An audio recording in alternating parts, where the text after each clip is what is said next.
Listen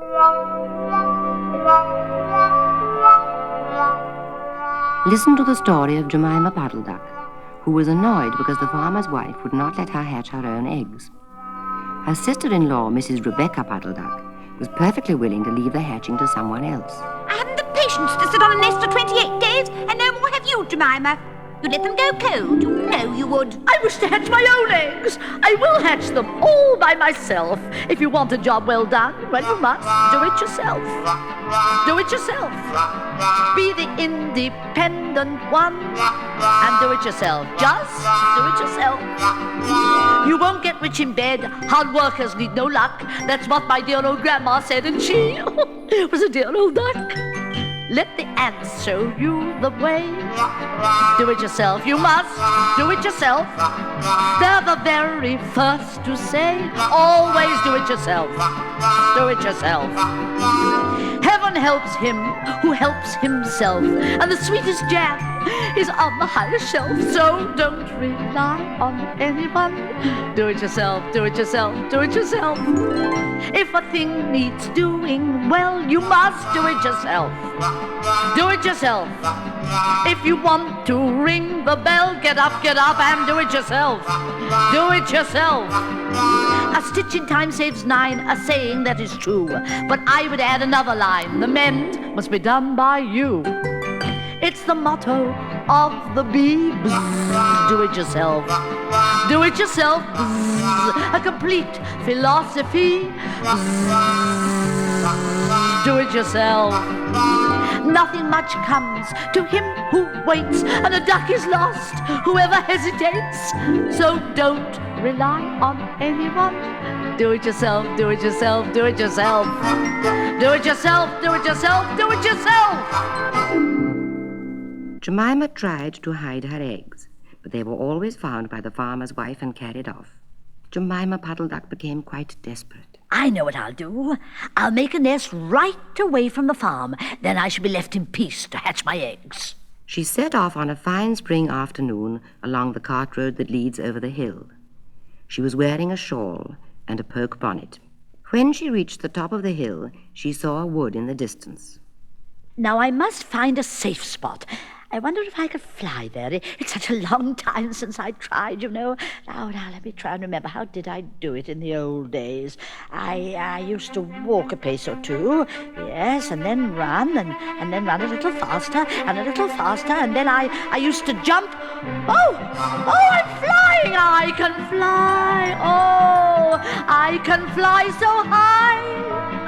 Why, I don't need to try, it's as easy as pie. I can fly, oh, it's lovely. I can fly, look, I can touch the sky. I'm as light in the head as a gossamer thread. I can fly, oh, it's marvelous. The world down there looks small, and I feel 10 miles tall. I can fly, oh, what a genius I can glide, I can swoop, and I'll try loop-the-loop by and by. I can fly, this is wonderful, this is the life. The wind whistling through my feathers, the whole countryside like a little toy beneath me. Oh, look, I'm passing a skylark.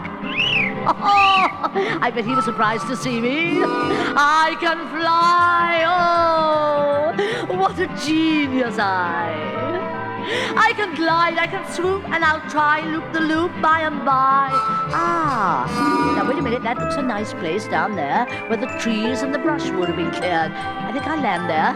Now, I circle to lose height, yes, I remember that. That's it. Now, straighten up. Now, glide gently. My, the tree tops are fairly skimming by. Here, careful. You're coming in too fast. Slow up. Oh, dear. It was a near shade, that's better. Now look out. You're off course. Touch to the left. That's it. Now down. A bit more. Now, full flap. Legs down. Hurrah! I made it! I can fly. Oh, I can fly so high. Why, I don't need to try. It's as easy as pie. I can fly. Oh, I am happy. I can fly. Look. I can touch the sky. I'm as light in the head as a gossamer thread. I can fly. This is simply fantastic. The world there looks small, and I feel 10 miles tall. I can fly, oh dear, what a genius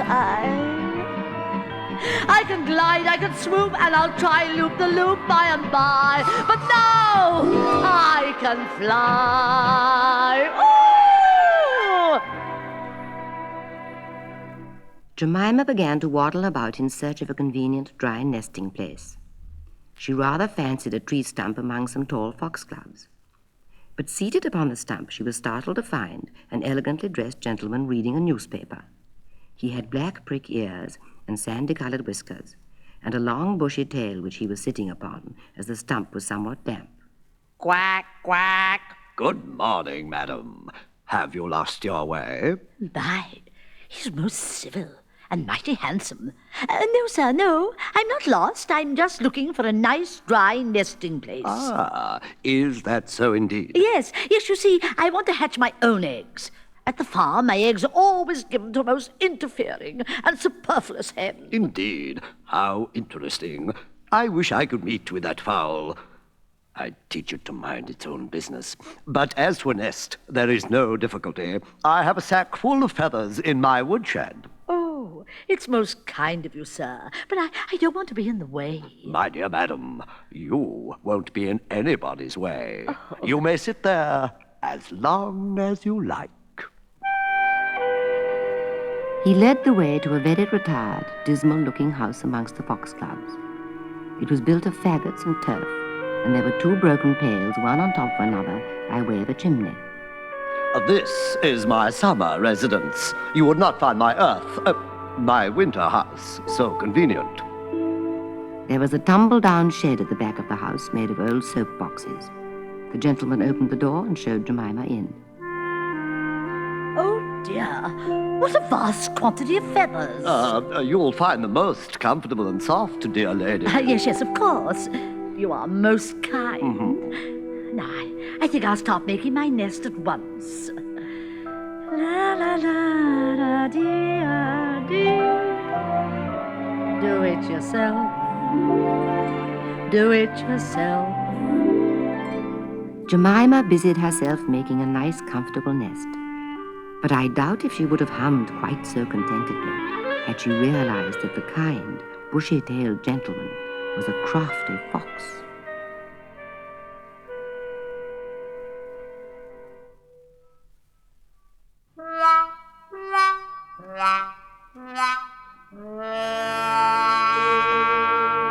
Next day, Jemima came back to the hut and settled in the nest she had made. There. Now that's most comfortable. Feathers make a most beautifully soft, warm nest. Now I must lay an egg. Quack, quack. Quack.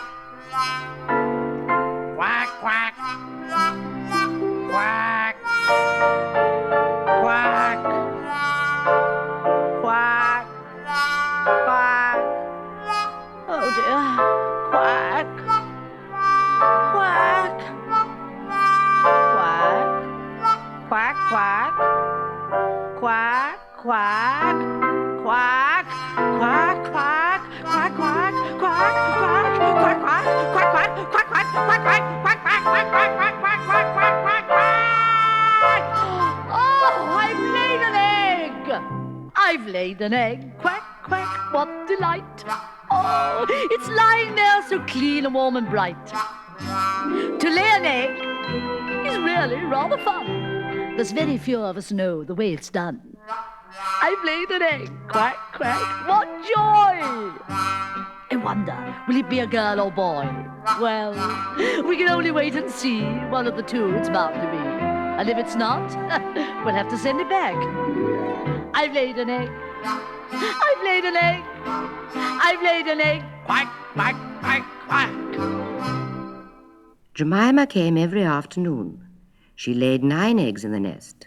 They were greeny white and very large. Dear lady, they are magnificent. Let's see. 1, 2, 3, 4, 5, 6, 7, 8, 9. You must be very proud. Well, I must say I am rather pleased. I mean, it's not everyone who can do it, is it? Indeed not. I shall start to sit, as we call it, tomorrow. And I'll bring a bag of corn with me so that I need never leave my nest until the eggs are hatched. They might catch cold, you see. Madam, I beg you not to trouble yourself. I will provide oats. But before you commence your tedious sitting, I intend to give you a treat. Let us have a dinner party. All to ourselves. Oh, sir, do you really mean it? Of course, dear lady. Oh. I'll have you for dinner. Madam, it's you for me. You'll find it sublime. I'll stuff you with time. Oh, what hospitality. I'll have you for dinner. You are my favorite dish. Oh. Right up to your knees in tasty green peas. What more could a nice girl wish? Only the best will be good enough. Good enough for you. Oh, sir. I'll shower you, of course, with the best apple sauce. And a real Spanish onion or two. If I may. Olé. Olé, olé, olé.